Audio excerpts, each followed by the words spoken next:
Why do I play? Well, I'm a pianist. My mother taught me how to play. When I was a little kid, I would watch her hands dance over the keys in such a graceful manner it left me in awe.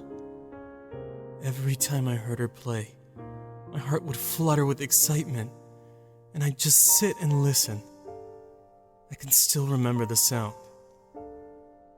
When I learned how to play, I was so frustrated that I couldn't play as well as her. My stiff hands would jump and pounce, much like an angry cat, across the piano. I remember hearing her laugh, and her gentle hands, the same beautiful hands that I would watch dance, lay on my shoulders. "Relax, Adrien," she would say. "You're doing very well." I could hear the smile in her voice. Was it a smile of pride? By the time I was 8 years old, I was in competitions, set on becoming better than my mother. My mother and father told me I was better than her already, since she didn't know much about piano. Only that one peaceful tune she'd play. But still, I didn't believe them. Whenever she'd play, I'd watch her, and it'd give me this feeling in my chest. A feeling that made me think absolutely nothing was wrong with the world. I didn't feel that feeling when I played. So I practiced and practiced. I became fluent with the keys, and by 12 years old, I was a record-setting pianist prodigy. But the same year, I got in a bad accident. The doctors thought I'd come out of it perfectly fine. However, when I woke up in that hospital bed, I had lost my sight. I remember this feeling of terror enter my chest, and it refused to go back out, as if it were trying to choke me. My throat tightened up.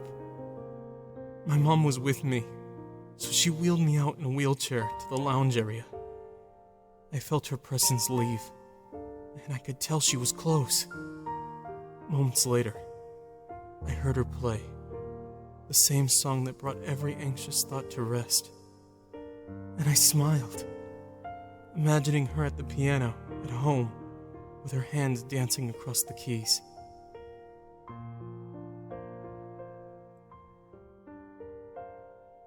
I was never able to see again, but that didn't matter if I could simply hear my mother's playing.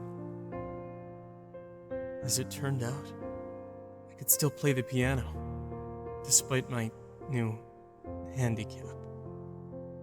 I couldn't learn any new pieces, but that didn't stop me.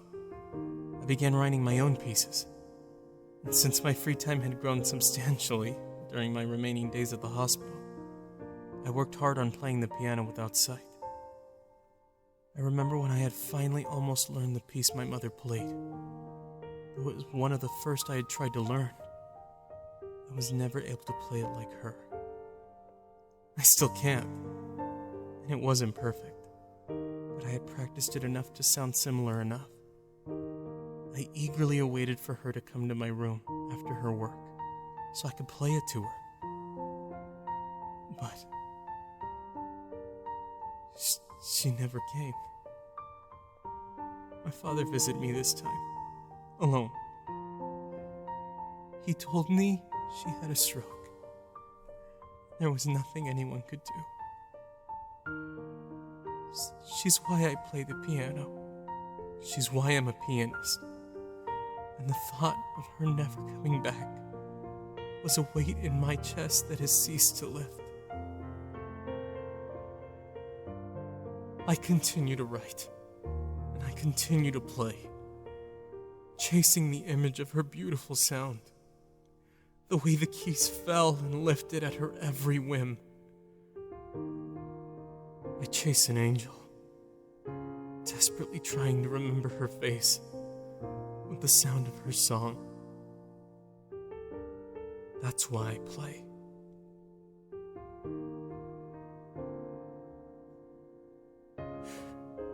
How is it that I can remember these keys? I can't remember your face. I know every note. They're there, memorized. But your face, I can't see it. No matter how hard I try, I know you're there. So why can't I remember?